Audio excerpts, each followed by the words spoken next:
There, English में एक छोटा सा शब्द जिसका मीनिंग आई थिंक हर किसी को पता है, आई थिंक पता ही है, यस ऑफ कोर्स सबको पता होना चाहिए, बिकॉज छोटी सी क्लासेस से ही हमें सिखा this that this those there here, ये सारी चीजें सिखा दी जाती है। और देयर का मीनिंग हर किसी को पता है कि देयर का मीनिंग होता है वहां। छोटे छोटे सेंटेंसेस हम बनाते हैं, और मुझे सेंटेंस बोल रहा हूँ कि मैं वहां था, तो I will say I was there, मेरी बुक वहां है, my book is there, right. तो ऐसे सेंटेंस तो हर कोई जानता है, लेकिन क्या आप जानते हैं कि अगर हम किसी सेंटेंस में देयर को यूज करें और उसका कोई मीनिंग ना निकल कर आए। देखिए, इंग्लिश में जितने भी वर्ड है, जब हम उनको सेंटेंसेस में फॉर्म करते हैं तो हर किसी का अपना मीनिंग होता है। If for example if I से आई एम अ टीचर, तो देखिए आई का मीनिंग है यहाँ पे मैं, एम हूं, अ एक, टीचर टीचर, तो एक एक वर्ड का मीनिंग निकल रहा है। लेकिन क्या आप जानते हो कि बहुत सारे ऐसे सेंटेंसेस है जहां पर हम देयर को तो यूज करते हैं, बट वहां पे उसका कोई मीनिंग ही नहीं होता। Do you know it? No? अगर नहीं जानते तो आज आप जान जाओगे कि कैसे ऐसे सेंटेंसेस को फॉर्म किया जाता है कि देर यूज कर दिया जाए और उसका मीनिंग ही ना निकल कर आए। ये कैसे हो सकता है? हो सकता है, वीडियो के लास्ट तक जरूर बने रहिएगा। ये कैसे होता है, क्यों होता है, कब होता है, वो सब कुछ आपको समझ में आ जाएगा। Hello everyone, I am Aarti, welcome back my YouTube channel Aarti English classes. और आज हम करने जा रहे हैं देयर। और अभी तक आपने अगर चैनल सब्सक्राइब नहीं किया है, please do subscribe my channel. In sentences को देखिए। फर्स्ट सेंटेंस है, आरजू एक गायिका है। Arzoo is a singer, very simple sentence, simple से सेंटेंसेस हैं। अब इधर देखिए, एक गायिका है, there is a singer. Next, वह एक कवि था, तो पास्ट टेंस का है। आपको पता है कि सिंपल सेंटेंसेस में हम वॉज वर यूज करते हैं, सिंगल नंबर के साथ में वॉज एंड प्लूरल के साथ में व। He was a poet. Next देखिए, एक कवि था, देयर वॉज अ पोएट। तो आपको क्या डिफरेंस नजर आ रहा है दोनों सेंटेंसेस में? चलो मैं बताती हूं आपको। देखिए, इस सेंटेंस में सब्जेक्ट है, आप जानते हैं कि सब्जेक्ट वो होता है जिसके बारे में सेंटेंस में बताया जाता है। तो यहाँ पे आरजू के बारे में बताया जा रहा है कि वह एक गायिका है। यहाँ पे ही कोई प्रोनाउन है, बताया जा रहा है कि वह एक कवि था। तो इस सेंटेंस में क्या है? सब्जेक्ट है। लेकिन अगर हम इन दोनों सब्जेक्ट, इन सेंटेंसेस की बात करते हैं, तो यहाँ पर एक गायिका है, एक गायिका की तो बात हो रही है, लेकिन यहाँ पे किसके बारे में बताया जा रहा है? एक गायिका है, लेकिन कौन है वो गायिका? क्योंकि सब्जेक्ट जो है वो कौन का आंसर देता है, बट यहाँ पे कौन गायिका है नहीं पता, तो मीन्स यहाँ पे सब्जेक्ट एब्सेंट है। नेक्स्ट में देखिए, वह एक कवि था। सेम सेंटेंस में भी जो सब्जेक्ट है वो एब्सेंट है, मीन्स दोनों के दोनों, इधर वाले सेंटेंसेस में सब्जेक्ट है, लेकिन इस वाले सेंटेंस में कोई सब्जेक्ट नहीं है। उस सेंटेंस में देयर का यूज नहीं हुआ। देखिए, डिफरेंस केवल एक सब्जेक्ट का हुआ है। यहाँ पे आरजू है, यहाँ पे आरजू, अगर मैं यहाँ पे आरजू लगाते तो आरजू एक गायिका है, सिंपल सेंटेंस हो जाता। तो दोनों में डिफरेंस केवल सब्जेक्ट का है।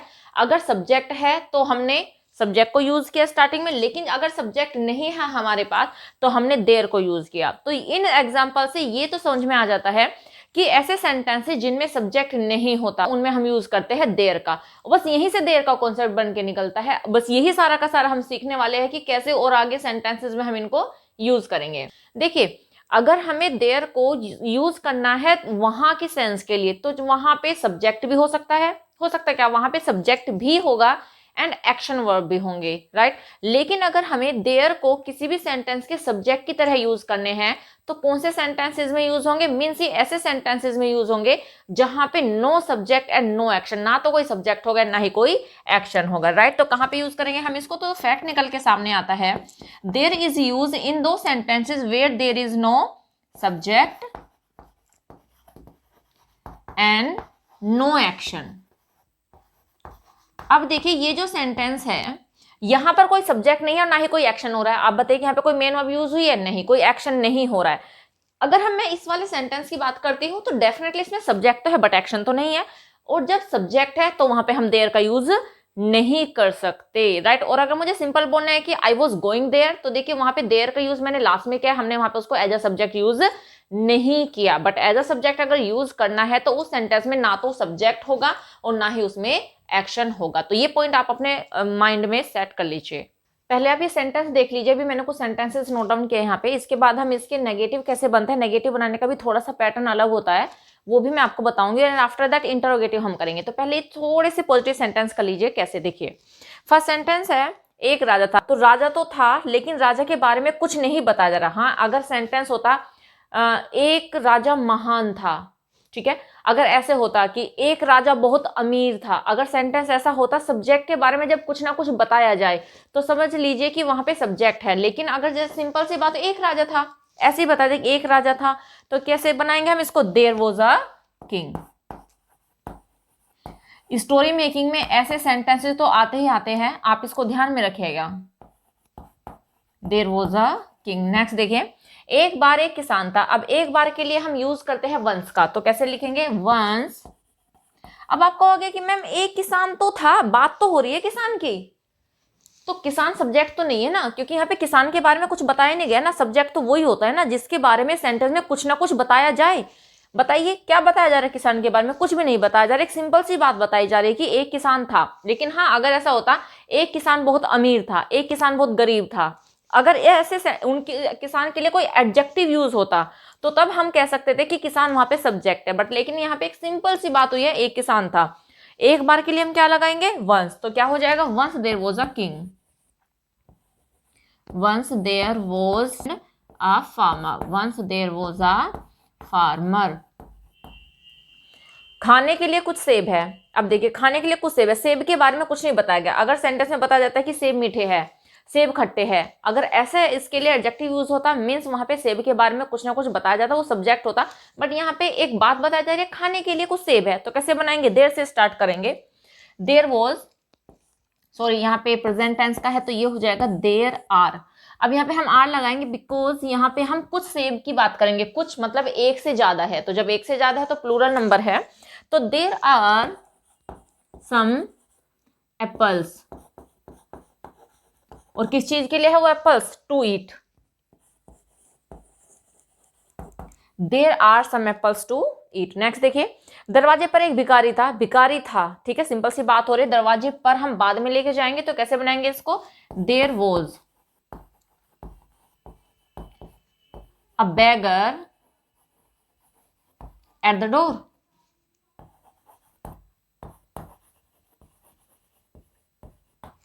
नेक्स्ट, कमरे में एक आदमी था, सिंपल है, आदमी कैसा था, क्या था, कुछ नहीं बताया गया, बस सिंपल सी बात बताई गई कि कमरे में एक आदमी था, तो कैसे बनाएंगे। आई थिंक ये यहां तक समझ में आ गया होगा आपको। अभी एक सेंटेंस है, भारत में अनेक राज्य है, इसे आप बनाइए और कमेंट बॉक्स में मुझे लिखकर भेजिए कि आप इसको कैसे ट्रांसलेट करोगे इंग्लिश में। पॉजिटिव सेंटेंस में करा चुकी हूँ आपको, बट फिर भी एक रूल मैंने यहाँ पे लिखा है, वो रूल आप देख लीजिए। देयर, देखिए वैसे तो आपने अगर आपको सेंटेंसेस आते होंगे और आपने सारे प्रेजेंट के जो भी पार्ट्स होते हैं, इंडेफिनिट, कॉन्टिन्यूअस, उनके रूल अगर आपने लर्न किए होंगे तो आपको पता ही होगा कि किसी भी सेंटेंस के स्टार्टिंग में, पॉजिटिव हो चाहे वो नेगेटिव हो, उनके स्टार्टिंग में सब्जेक्ट आता है। लेकिन चूंकि हमारे पास तो ऐसे सेंटेंसेस है जिनमें सब्जेक्ट है ही नहीं और हमें सब्जेक्ट की जगह पे यूज करना है देयर, तो रूल यही बनेगा पॉजिटिव सेंटेंस का, स्टार्टिंग में हम देयर को यूज करेंगे, after that is are am, present tense है तो इज आर एम का यूज करेंगे, पास्ट टेंस है तो वॉज वर का यूज करेंगे, आफ्टर दैट सेंटेंस में जो भी नाउन दिया गया है वो हम लिखेंगे, एंड लास्ट में हम लिखेंगे अदर वर्ड्स। अदर वर्ड्स हमेशा लास्ट में ही आते हैं। तो एग्जांपल देखिए, शाम को एक मैच है, देखिए शाम जो है ये एक अदर वर्ड है, नाउन क्या है यहाँ पे, एक मैच, तो मैच है तो हमें ये तो पता है कि मैच है, मैच के बारे में कुछ नहीं बताया गया है, तो यहाँ पे हम सब सेंटेंस में चूंकि देयर है तो हम क्या लिखेंगे यहाँ पे, देयर। प्रेजेंट टेंस का सेंटेंस है, मैच जो है वो सिंगुलर नंबर है, तो देयर इज अ मैच, कब है मैच, शाम को, in the evening, there is a match in the evening, right. और बहुत सारे सेंटेंसेस आप इस तरह से बना सकते हो पॉजिटिव। अब देखें नेगेटिव के रूल। अब वो है, स्टार्टिंग में हम देयर को यूज करेंगे, आफ्टर दैट बी। देखिए बी आई थिंक आप लोगों को पता ही होगा कि is are am and was were वो बी की ही फॉर्म होती है, तो यहाँ पे मैंने is are am and was were ना नोट करके बी को यूज किया है। तो आप समझ जाइएगा कि अगर बी यूज हुआ तो मीन्स प्रेजेंट टेंस में इज आर एम की बात हो रही है और पास्ट टेंस में वॉज वर की बात हो रही है, तो बी आ जाएगा after that not and no. देखिए कुछ सेंटेंसेस में हम नोट लिखेंगे, कहीं पे हम नो लिखेंगे, डिफरेंस को समझिएगा आप लोग, अभी बता दूंगी आपको। आफ्टर दैट नाउन आ जाएगा एंड अदर वर्ड आ जाएंगे। घड़े में पानी नहीं था, पास इंडेफिनिट का है, ठीक है, तो कैसे बनाएंगे हम इसको, देर को स्टार्टिंग में लिखिए। अब चूंकि पानी की बात हो रही है, पानी तो सिंगुलर नंबर होता है, पानी का कभी तो प्लूरल होता ही नहीं है, तो हम यहाँ पे यूज करेंगे वॉज। देर वॉज क्या नहीं था, no voter, there was no voter in the picture, यहां पे लिख देती हूँ मैं इसको,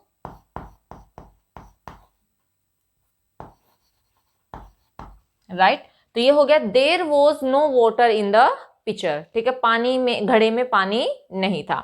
इस बाग में दो, पहले ये वाला देखिए, कमरे में कोई नहीं है, तो कमरे में कोई नहीं है तो देर से स्टार्ट करेंगे, तो देर से स्टार्ट किया, sorry is, there is no buddy in the room, देर से स्टार्ट किया सेंटेंस को, after that is are am आ गया, एंड नो बडी मीन्स कोई भी नहीं था। अब ये वाला देखिए, इस बाग में दो कुएं नहीं थे, तो देर से स्टार्ट करेंगे,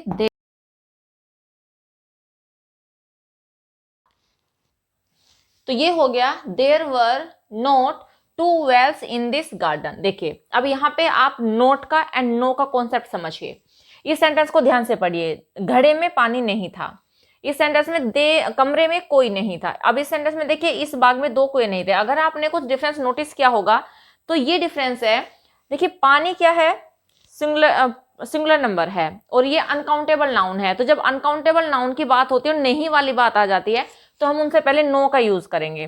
तो there was no water in the picture, तो यहाँ पे नो वाटर, यहाँ पे नोट वाटर नहीं कर सकते, हाँ अगर ये काउंटेबल होता तो तब हम नोट का यूज कर सकते थे। सेम यहाँ पे there is no buddy in the room, क्योंकि यहाँ पे काउंटिंग नहीं किया, कोई नहीं है, indefinite noun use, pronoun use हुआ है यहाँ पे, कमरे में कोई नहीं है, तो कोई नहीं कितने, काउंटिंग ही नहीं पता, तो जब ये काउंटिंग ही नहीं पता, अनकाउंटेबल है या फिर कह सकते हैं इनडेफिनिट है, तो भी हम नो का यूज करेंगे, there is no buddy in the room. अब इस सेंटेंस में देखिए इस बाग में दो कुएं नहीं थे, अब यहाँ पे जो कुएं है वो काउंटेबल है, और उनसे पहले क्या दे दिया गया है, उनकी क्वांटिटी कितने हैं उनका नंबर भी दे दिया गया है। तो जब आपको किसी भी नाउन का नंबर दे दिया गया हो और वो काउंटेबल हो तो तब हम नोट का यूज करेंगे, लेकिन अगर नाउन अनकाउंटेबल है तो उससे पहले हम नो का यूज करेंगे, तो इसलिए हमने यहाँ पे नोट यूज किया है एंड यहाँ पर हमने नो यूज किया है। अब चलिए इसके इंटरोगेटिव पे, इंटरोगेटिव में क्या करेंगे, बी की जितनी भी फॉर्म है, is are and was were, according to the tense वो हम लिखेंगे, and according to the tense and according to the subject वो हम लिखेंगे स्टार्टिंग में, after that there, after that noun and then other words. क्या दरवाजे पर कोई है,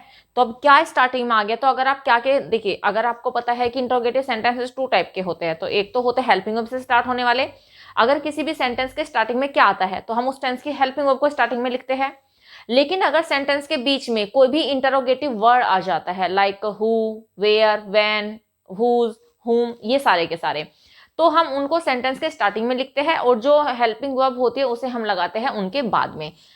ओके, बट मैंने यहाँ पे रूल केवल फर्स्ट वाला लिखा है। देखिए क्या दरवाजे पर कोई है, तो प्रेजेंट का सेंटेंस है और दरवाजे की बात हो रही है, किसी की बात हो, इंडेफिनिट प्रोनाउन है, और जब इंडेफिनिट प्रोनाउन है कोई तो सिंगुलर यूज होता है, इसके साथ सिंगुलर वर्ब आती है, तो क्या लिखेंगे हम, तो ये हो गया, क्योंकि मैंने आपको बता ही दिया है कि यहाँ पे हम यूज करेंगे एनीबडी का। Is there anybody at the door, क्या दरवाजे पर कोई है, गोट इट। अब नेक्स्ट देखिए कमरे में कौन है, पहले ये देख लीजिए इस कटोरे में क्या है। अब देखिए यहाँ पर क्या स्टार्टिंग में था, मैंने यही तो कॉन्सेप्ट अभी आपको बताया कि अगर सेंटेंस के स्टार्टिंग में क्या आ गया है तो उस टेंस की हेल्पिंग वर्ब को स्टार्टिंग में लिखेंगे, लेकिन अगर क्या बीच में आ गया है तो जितने भी जो भी इंटरोगेटिव वर्ड होता है, क्या को हम इंग्लिश में क्या कहते हैं, वोट, तो वो स्टार्टिंग में आ जाएगा। इस कटोरे में क्या है, वोट इज,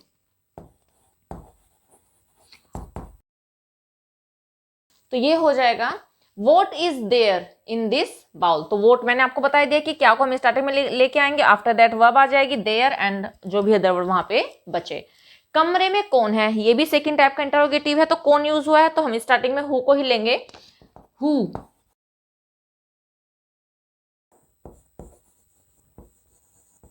अगर आप इसको ऐसे बोलोगे who is in the room तो गलत हो जाएगा, राइट। तो कैसे हमें बोलना है सेंटेंस को, फिर कैसे लिखना है, who is there in the room and then question mark. I think ये सारा का सारा समझ में आ गया होगा सभी को, यस आ तो जाना चाहिए। छोटा सा कॉन्सेप्ट है बहुत इंपॉर्टेंट, जो कि आपकी इस राइटिंग स्किल को एंड आपकी स्पीकिंग को काफी इंप्रेसिव बनाता है। और हम सुबह से शाम तक बहुत सारे सेंटेंस बोलते हैं, आप देख लीजिए अपने रोजमर्रा की लाइफ से उठा के देखिए ना सेंटेंस, आप कितने सारे बोलते हो। अगर आप ये छोटे छोटे सी चीजों को सीख लेते हो तो आप अपनी कन्वर्सेशन को भी, अगर आपको स्पीकिंग नहीं आती तो आप कोशिश कीजिए ना, इन छोटे छोटे से सेंटेंसेस को सीखिए, कन्वर्सेशन कीजिए, राइट। और साथ के साथ ये आपकी राइटिंग स्किल को तो इम्प्रूव करते ही है। तो बस इस वीडियो में इतना ही, होप सबको समझ में आ गया होगा आपको। मिलते हैं नेक्स्ट वीडियो में, till then bye bye, take care, stay health and keep learning.